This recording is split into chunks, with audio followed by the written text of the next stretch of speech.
आप सभी का स्वागत है स्टेट लाइव में। मैं हूं आपके साथ शालिनी राणा। शुरुआत करेंगे स्टेट लाइव की, जिसमें सबसे पहले बात करेंगे बिहार की खबरों की।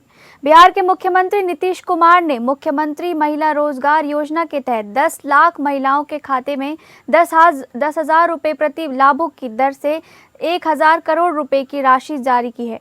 इस योजना के तहत अब तक 1 करोड़ 46 लाख महिलाओं को 14,600 करोड़ रुपए की राशि दी जा चुकी है।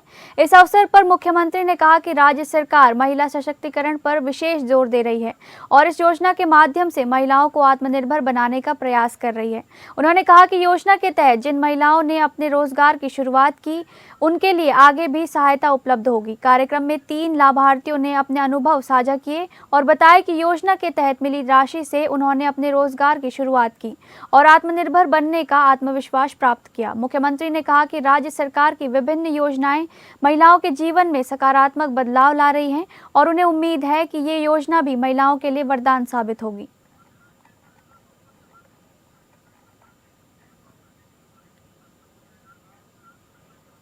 बिहार के मुख्यमंत्री नीतीश कुमार ने मुख्य सचिवालय के विभिन्न विभागों का निरीक्षण किया और अधिकारियों को निर्देश दिया कि वो समय पर कार्यालय आएं और बेहतर ढंग से कार्य का निष्पादन करें। उन्होंने कहा कि कार्यालय में अनुशासित रहकर पूरी संवेदनशीलता के साथ सभी काम करें ताकि कार्यों को समय पर पूर्ण किया जा सके। मुख्यमंत्री ने मुख्य सचिवालय को और बेहतर एवं व्यवस्थित बनाने की योजना पर काम करने के भी निर्देश दिए। उन्होंने कहा कि परिसर की साफ सफाई नियमित हो और परिसर सुसज्जित और आकर्षक दिखे। इसके अलावा उन्होंने आगंतुकों के बैठने और उनकी सुविधाओं का भी ख्याल रखने के निर्देश दिए।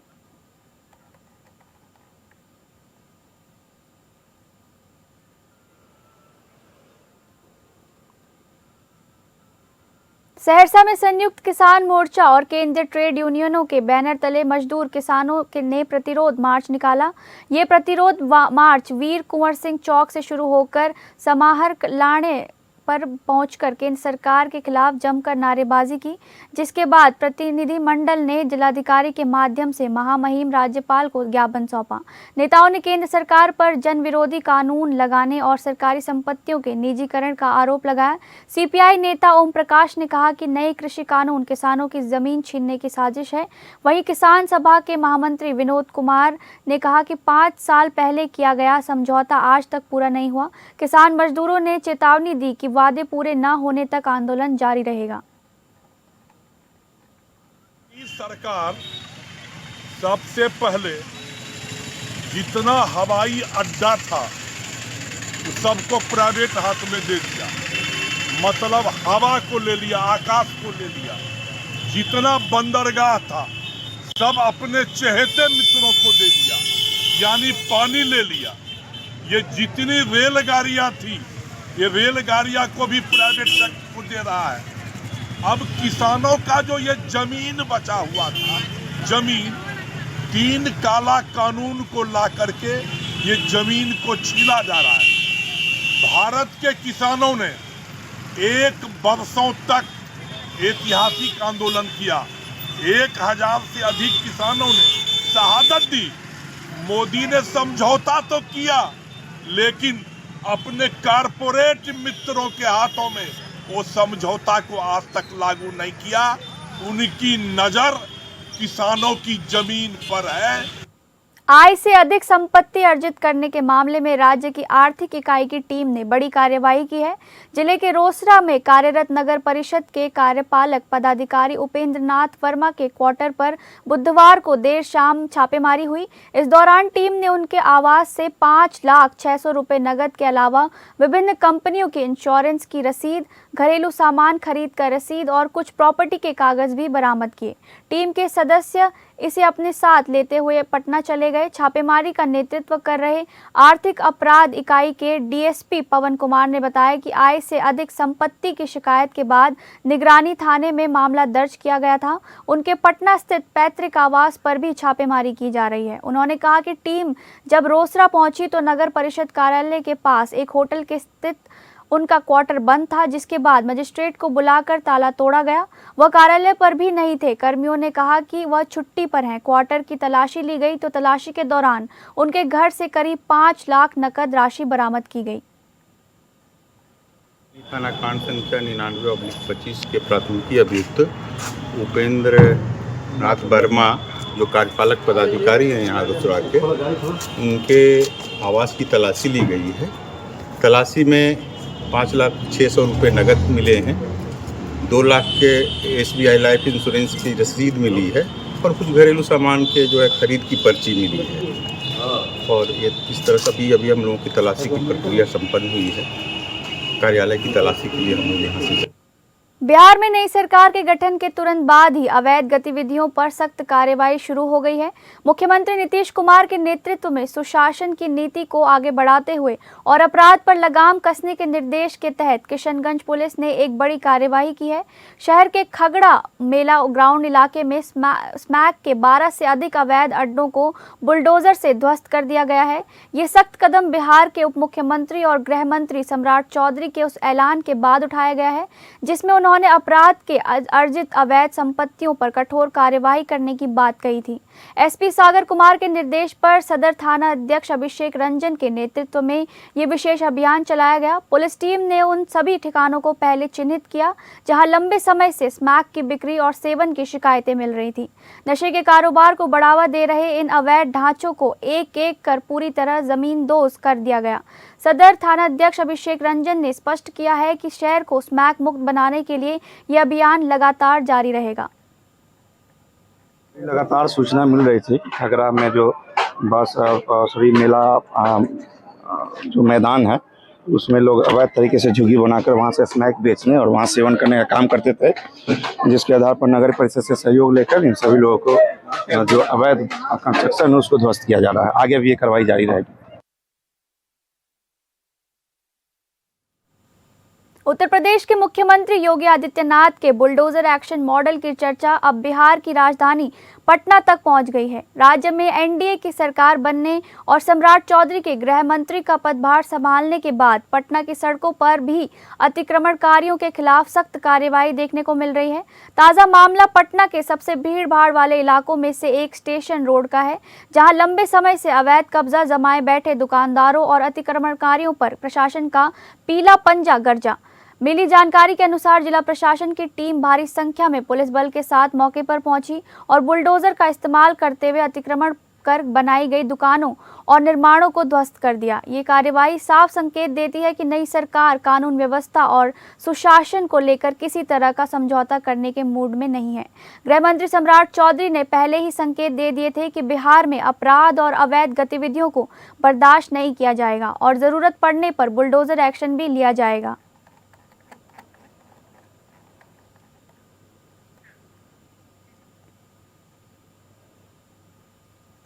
किशनगंज में जेडीयू के विधायक गोपाल कुमार अग्रवाल ने एक गंभीर आरोप लगाया है। उन्होंने एक वीडियो जारी कर दावा किया है कि पश्चिम बंगाल में जारी एसआईआर के मद्देनजर बीते कई दिनों से संदिग्ध लोगों का आगमन लगातार ठाकुरगंज में हो रहा है। विधायक गोपाल अग्रवाल के अनुसार ये संदिग्ध लोग ई रिक्शा के माध्यम से अपने जीवन यापन का सामान लेकर बंगाल से किशनगंज पहुंच रहे हैं। उनके इस खुलासे ने सीमावर्ती क्षेत्र की सुरक्षा व्यवस्था पर गंभीर सवाल खड़े कर दिए हैं। वहीं जेडीयू विधायक के बयान पर पलटवार करते हुए किशनगंज सांसद डॉक्टर मोहम्मद जावेद आजाद ने कहा, घुसपैठिया कह देने से नहीं होता है, उसका प्रमाण भी देना पड़ता है। वहीं सांसद मोहम्मद जावेद ने कहा, सत्ता में आपकी सरकार है, फिर कैसे घुसपैठी शरण ले रहे हैं। बंगाल में एसआईआर हो रहा है, जिसको लेके काफी खलबली मची हुई है। परिणाम ये हो रहा है कि पिछले 10 दिन से सुबह 6 बजे से पहले और शाम को 8 बजे के बाद टोटो से ऐसे काफी लोग एसआईआर से जिनको बचना है वो लोग बड़ी संख्या में हमारे इलाके में प्रवेश कर रहे हैं। मेरे पास चंद फोटोज भी है, ये मैं आपको दिखाता हूँ। अलग अलग किस्म के लोग हैं। ये एसआईआर के कारण जो है बंगाल से हमारे यहाँ आ रहे हैं। आपको देखिए 7-8 टोटो का मेरे पास फोटो है, जो लोग इसमें आ रहे हैं। भाई तो आप तो आज एमएलए हैं, तो प्रूफ दे दीजिए, सरकार आपकी है। आप ऐसे ही कह दीजिएगा, कुछ भी स्टेटमेंट दे दीजिएगा तो नहीं चलेगा ना। आप बताइए कौन कौन घुसपैठिया है। और कहाँ से घुसेगा? आप पूरे एशिया में, हिंदुस्तान में तो सबसे गरीब इलाका है ही है। आप आसपास के जितने मुल्क हैं वो आपसे बेटर है, आपके कंट्री से बेटर। हमारे हिंदुस्तान के पर कैपिटा से बेटर पर कैपिटा है बाकी मुल्कों। बिहार के डीजीपी विनय कुमार ने एक महत्वपूर्ण बयान में कहा है कि राज्य में अपराधियों के खिलाफ बड़ी कार्यवाही की जा रही है। उन्होंने बताया कि 400 अपराधियों की संपत्ति सीज करने के बाद अब 1200 से 1300 अपराधियों की संपत्ति की लिस्ट तैयार की गई है, जिसे जब्त करने के लिए गृह मंत्री के साथ समीक्षा बैठक हुई है। डीजीपी ने कहा कि संगठित अपराध करने वाले अपराधियों की पहचान कर उनकी संपत्ति जब्त करने का फैसला हुआ है, जिसमें बालू माफिया, जमीन माफिया, शराब ठेकेदार और कॉन्ट्रैक्ट किलर शामिल हैं। इसके अलावा उन्होंने एंटी रोमियो स्क्वाड के गठन की भी बात कही, जो स्कूल कॉलेजों में लड़कियों की सुरक्षा के लिए विशेष कार्रवाई करेगा। डीजीपी ने बताया कि राज्य सरकार 2000 स्कूटी खरीदकर महिला पुलिस को देगी, जो स्कूल कॉलेजों के बाहर खड़ी रहकर लड़कियों की सुरक्षा करेंगी। इसके अलावा स्कूल कॉलेजों की छुट्टी के समय महिला पुलिस गश्ती करेगी और कोई भी गलत हरकत करने वाले लोगों पर कार्रवाई की जाएगी। से crime against women, organized crime, जो ऑर्गेनाइज्ड क्रिमिनल्स हैं उनकी संपत्ति को कैसे जब्त किया जाए, इन सभी बिंदुओं पर विस्तार से चर्चा हुई है और वो सभी पर अमल किया जा रहा है। 400 लोगों का हिटलिस्ट बनाया गया है। हिटलिस्ट नहीं है, 400 लोगों की संपत्ति जब्त करने के लिए न्यायालय में प्रस्ताव समर्पित है। न्यायालय उस पर विचार कर रही है और 1200-1300 और लोगों को चिन्हित किया गया, उनके कागजात तैयार हो रहे हैं जो अपराध से संपत्ति अर्जित किए हैं। उनमें 400 का प्रस्ताव हम लोगों ने तैयार करके न्यायालय में भेज चुके हैं और बाकी 1200-1300 पे कार्रवाई हो रही है। इसमें liquor mafia, sand mafia, contract killers, इस प्रकार के बहुत सारे अपराधी हैं। बिहार के कैमूर जिले में आज चैनपुर थाना क्षेत्र अंतर्गत घाटी इलाके में भूमि विवाद को लेकर दो पक्षों के बीच हुई झड़प के बाद अचानक फायरिंग की घटना सामने आई है। वहीं इस घटना से इलाके में अफरा तफरी मच गई।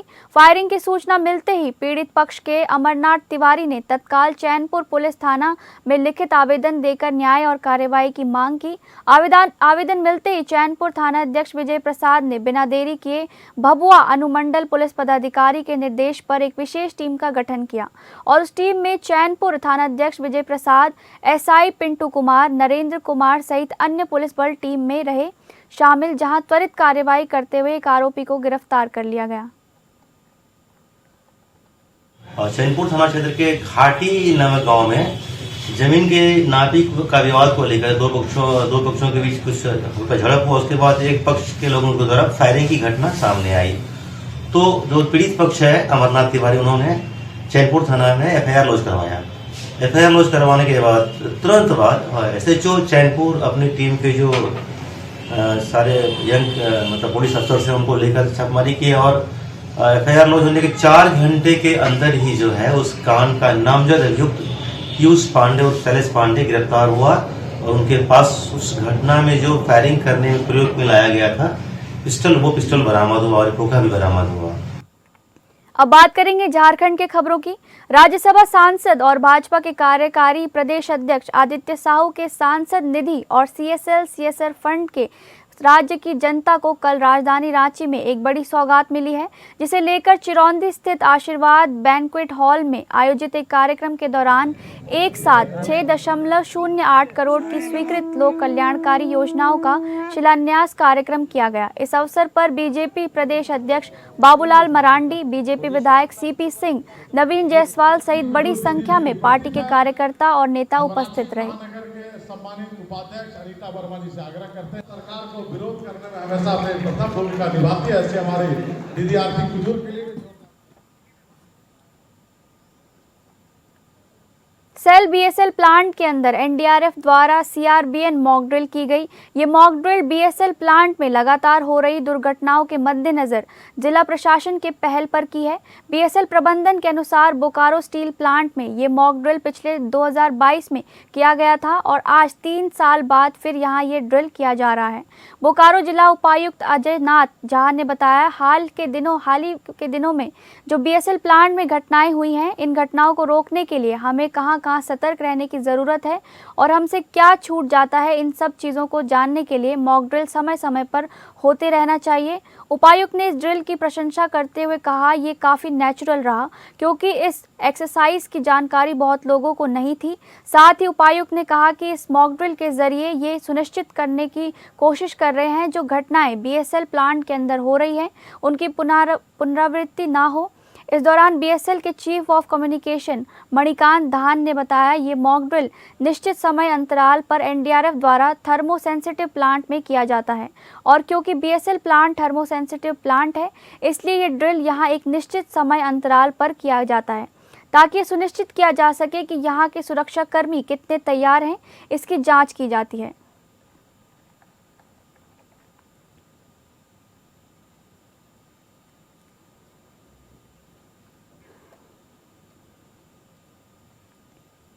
दुमका रेलवे स्टेशन के पास एक बड़ा ट्रेन हादसा टल गया। पैसेंजर ट्रेन संख्या 63081 जो रामपुर हाट से जीडीहा तक जाती है, दुमका रेलवे स्टेशन के पास 2 बोगी बेपटरी हो गई जिसने ओएचई इलेक्ट्रिक पोल को भी क्षतिग्रस्त कर दिया। ट्रेन की गति कम होने के कारण फिलहाल घायलों की सूचना नहीं है। रेलवे के वरीय अधिकारियों को स्टेशन प्रबंधक द्वारा सूचना दे दी गई है। फिलहाल आवागमन बाधित है।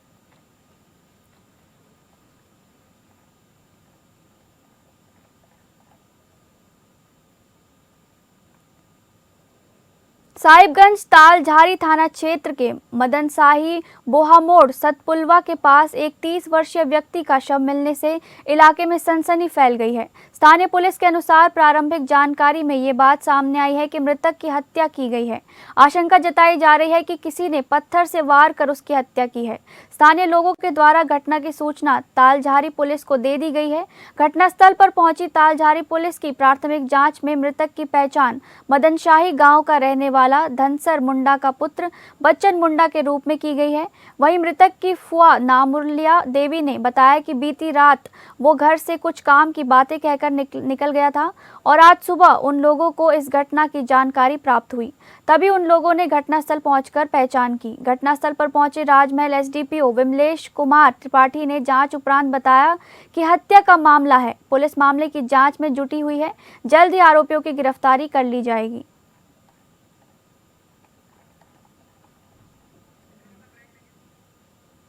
छत्तीसगढ़ में स्वदेशी जागरण मंच द्वारा आयोजित स्वदेशी संकल्प यात्रा की शुरुआत राजनांदगांव शहर के गुरु नानक चौक से हुई। इस यात्रा का उद्देश्य लोगों को स्वदेशी अपनाने के लिए प्रेरित करना है। छत्तीसगढ़ विधानसभा के अध्यक्ष डॉक्टर रमन सिंह ने इस यात्रा को हरी झंडी दिखाकर रवाना किया। ये यात्रा लगभग 25,000 किलोमीटर की दूरी तय करेगी और प्रदेश के प्रमुख शहरों से होकर गुजरेगी। इस दौरान लोगों को स्वदेशी अपनाने और स्थानीय वस्तुओं का उपयोग करने के लिए जागरूक किया जाएगा। डॉक्टर रमन सिंह ने कहा कि ये यात्रा राष्ट्रीय स्तर पर चल रहे अभियान का हिस्सा है और इसका उद्देश्य लोगों को स्वदेशी के महत्व के बारे में जागरूक करना है। उन्होंने कहा कि स्वदेशी अपनाने से स्थानीय अर्थव्यवस्था को बढ़ावा मिलेगा और लोगों को आत्मनिर्भर बनाने में मदद मिलेगी। यात्रा के दौरान लोगों को स्वावलंबन, स्वराज और स्वाभिमान के महत्व के बारे में भी बताया जाएगा। प्रधानमंत्री के आह्वान पर इस यात्रा का आयोजन किया गया है और ये 25 दिनों तक चलेगी।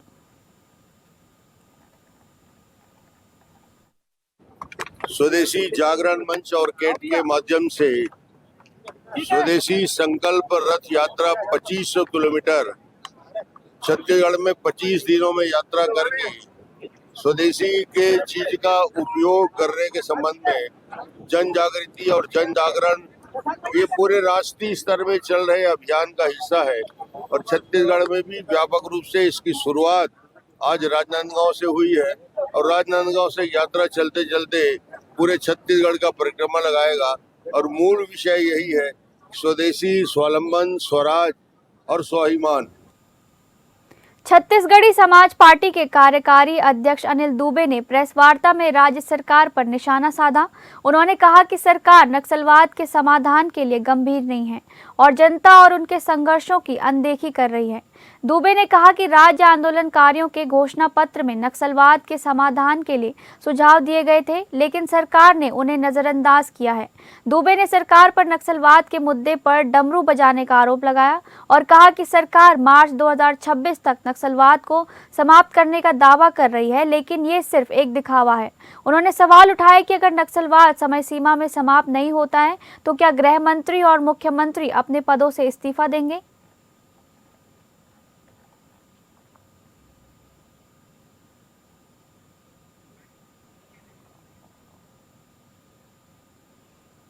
छत्तीसगढ़ के बालोद जिला में डोंडिर लोरा के पत्रकारों ने भ्रष्टाचार के खिलाफ आवाज उठाई है। उन्होंने आरोप लगाया है कि प्रशासन ने सबूत और शिकायतें मिलने के बावजूद कार्यवाही नहीं की।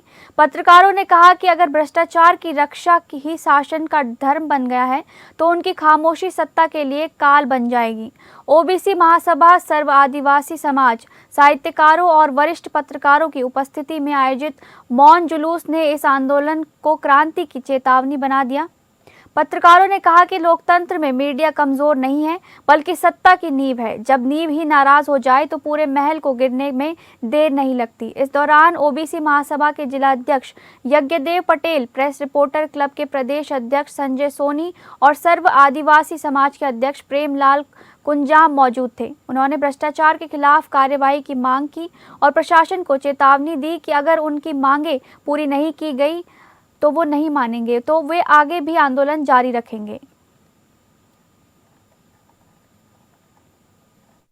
भी संघर्ष में उतरे हैं। मैं जब तक देखता था कि दूसरे के संघर्षों का बताने के या फिर पहुंचाने की जवाबदारी आप लोगों का था, लेकिन आज आप खुद एक समस्या के लिए मौन व्रत किए, इसके लिए मैं आप लोगों का आभार व्यक्त करता हूं। दूसरी बात, न्यायपालिका के चौथे स्तंभ अगर कहीं पे मौन धारण कर रहा है तो समझ जाना चाहिए हम लोगों को कि बहुत बड़ी मुद्दा है, और ये एक बार में ऐसा रोड पे आना या मौन धारण करना आसान बात नहीं।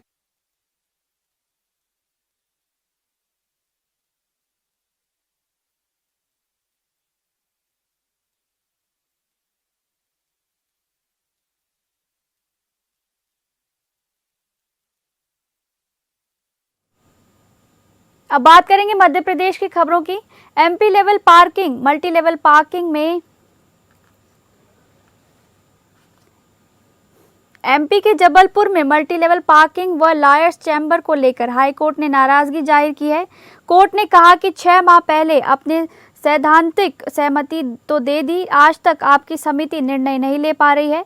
इसे हम ये माने कि बाकी विभागों के लिए तो आपके पास पैसा है, लेकिन हाईकोर्ट के लिए व्यवस्था नहीं है। क्या हाईकोर्ट अंतिम में है और इसी काम में देरी करना होता है? यदि आपकी ऐसी मंशा है तो कोर्ट अपने क्षेत्राधिकार का आदेश पारित करेगा। सुनवाई के दौरान मल्टी लेवल पार्किंग और आधुनिक लॉयर्स चैम्बर को लेकर लगाई गई जनहित याचिका पर हाईकोर्ट ने कड़ी नाराजगी जाहिर की है।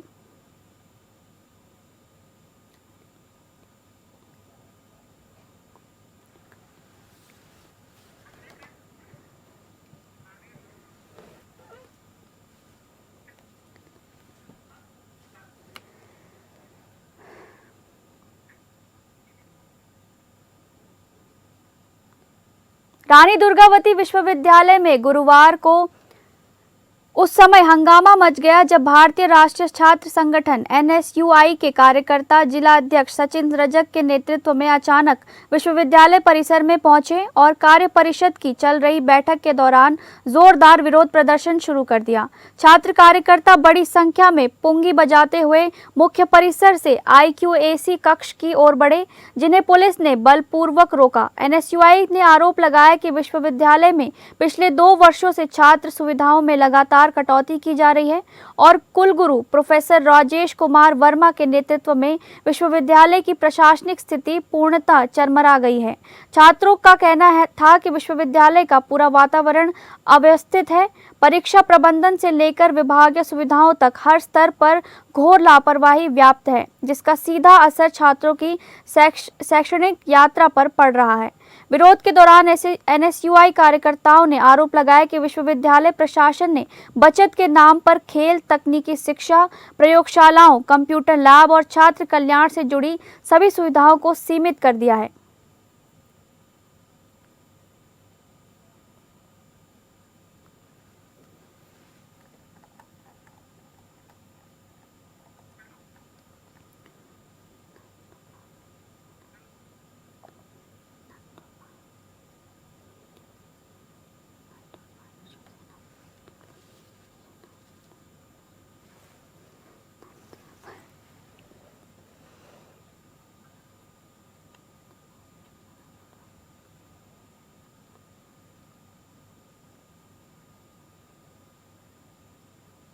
अब बात करेंगे महाराष्ट्र के खबरों की।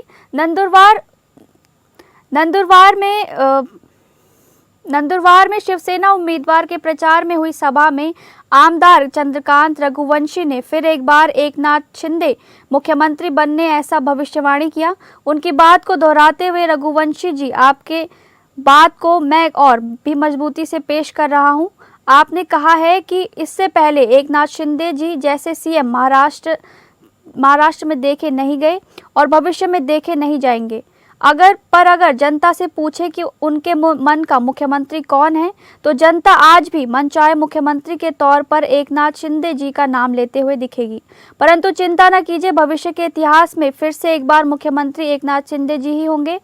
इसीलिए नंदुरबार के उज्जवल भविष्य के लिए शिवसेना को वोट कर बड़ी तादाद में चुन कर दीजिए, यही अपील मैं करता हूं। ऐसा निवेदन शालेय शिक्षा मंत्री दादाजी भूसे ने नंदुरबार सभा के दौरान किया है।